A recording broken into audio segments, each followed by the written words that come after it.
This scenario could solve every aspect of the current crisis, and to your point, with them indexed, the Fed could be given the tools to shift weights around to maintain purchasing power stability. Yes, with one important modification.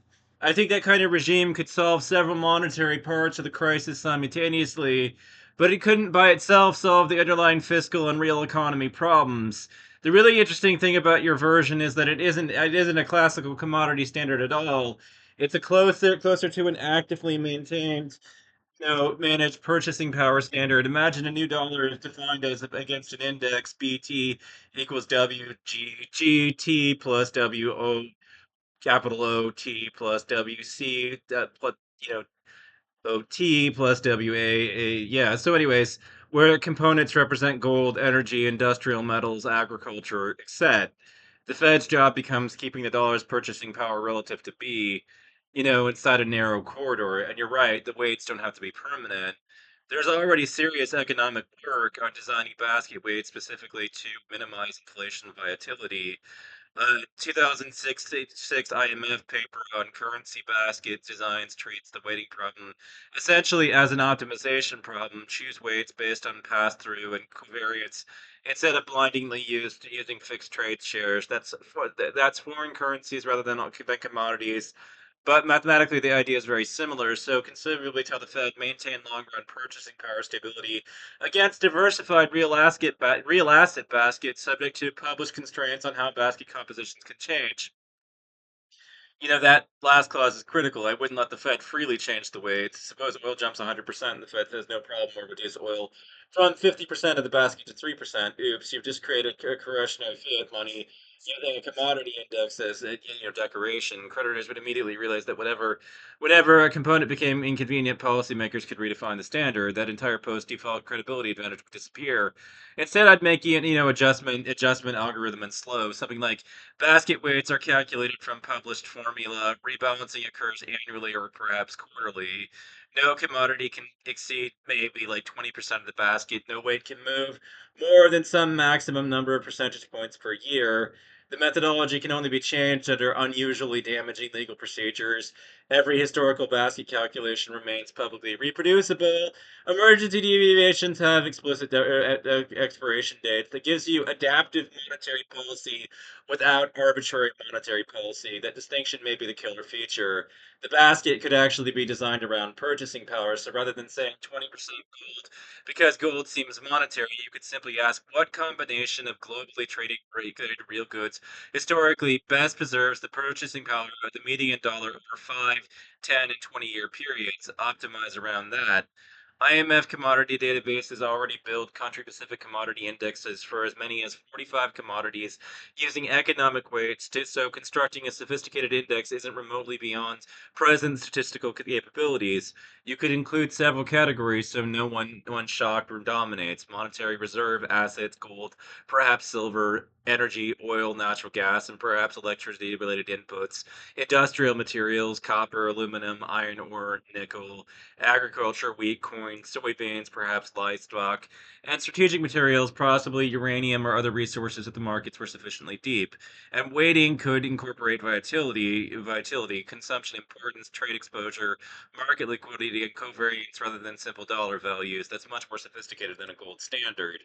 It also gives the Fed a fascinating new control system. Under the present regime, the Fed effectively watches consumer prices and asks prices have already risen. How much should we change the interest rates now? Your system would contain real-time market prices of fundamental the economy. Commodity markets move much faster than the CPI. There's strong evidence that monetary policy itself transmits through commodity prices. The IMF researchers find that identifiable responses of a commodity price to U.S. monetary shocks, with especially strong effects for storable and industrial commodities. So the Fed would potentially have a very fast feedback signal. If the index value of the dollar starts falling, tight liquidity, commodity prices relative to dollars decline, basket liquidity returns. If the dollar starts appreciating excessively, losing liquidity returns. You've effectively turned monetary policy into a controlled movement around real purchasing power rather than an arbitrary 2% annual degradation target, and that is intellectually pretty compelling. There's a potential instability here, though, because the Fed's policy itself could affect commodity prices. A bad design control algorithm could chase its own movements. You need damping, moving averages, tolerance bands, and slow weight adjustments rather than mechanically reacting to every tick. Think PID controller rather than thermostat wired directly to a firecracker. Anyways, and it handles supply shocks much better if the weights can adapt by rule.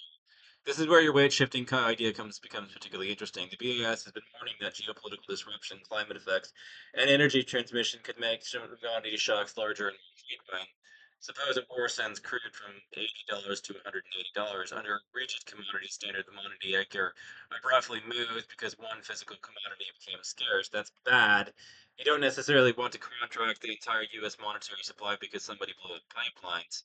But an adaptive index could distinguish broad monetary inflation from one commodity experiencing a physical supply shock. That's enough. That's enough. That's enormously important. If oil is up, copper's up, gold up, wheat is up, and aluminum are up, and silver up, all in gold and dollar terms together, that looks much more like the denominator. The dollar is falling, but if oil up, everything else stays roughly stable, that's probably an oil shock. So instead, Fed governors subjectively deciding it is transitory or not, the basket itself gives them cross-sectional information. That's neat. Where I think this could genuinely attack some of the points. A post-crisis regime built something like this could potentially address four problems simultaneously. Inflation credibility, the government can no longer create purchasing power unconstrained because the dollar has an observable external reference. Deflation risk, unlike a fixed gold supply, the monetary base could still expand when real output and commodities available grow. Commodity shocks, diversification prevents one shortage from dictating the whole monetary system, and international confidence. Foreign holders no longer need quite as much faith in Congress or the Fed. They can absorb whether the currency maintains its defined purchasing power relationship. And there's another huge advantage over gold. Productivity growth doesn't necessarily create chronic deflation.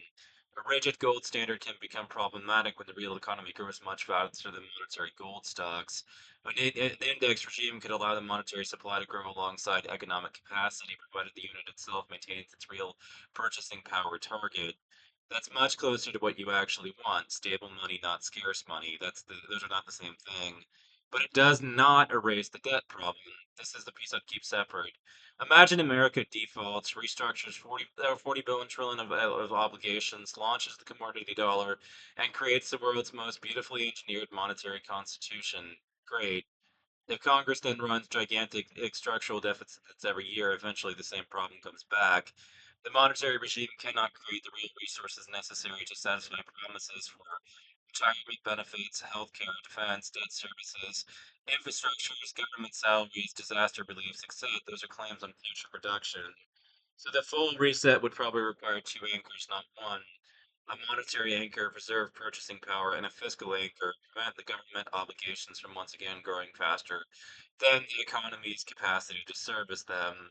Without the second one, politicians eventually start attacking the first one. That's basically the Achilles heel of every money system. There's an even more interesting way to structure it. I'm increasingly thinking about the strongest version of your hypothetical isn't dollar backed by commodities. It's dollar redeemable against a purchasing power index with commodity reserves serving as collateral. Those are subtly different concepts. The U.S. doesn't need 300 million barrels of oil sitting around waiting for somebody to redeem dollar bills. Instead, perhaps the monetary authority can hold a diversified reserve consisting of gold, treasury gold, mineral reserves, commodity claims, foreign reserves, perhaps highly liquid commodity futures options, and other real assets.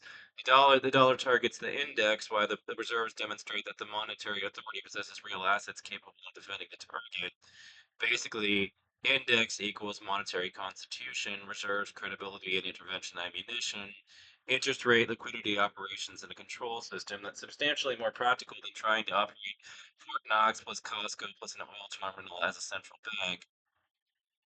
Here's where I think our discussion has gotten somewhere interesting. Your original scenario was essentially default, replace currency, commodity backing, restored the drops. With an adjustable index idea, it becomes much more coherent. Debt restructuring, new monetary unit, diversified real purchasing power index, rule-driven adaptive weights, partial hard asset reserves, and the Fed maintains an index corridor, and fiscal constraints prevent recurrence. That's essentially that isn't really a return to the gold standard. It's something closer to a 21st century engineered commodity standard. And I wouldn't say it solves every aspect of the US debt crisis, but I do think it has a surprisingly elegant property. It potentially reconciles the two things that history fight, that they historically fight each other in monetary design: hard money credibility and central bank flexibility.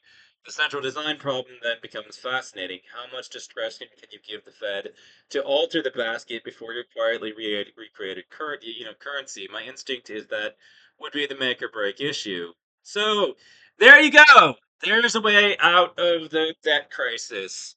Simply stop paying the debts, default fully, and then go over to a system like I'm proposing with a new currency.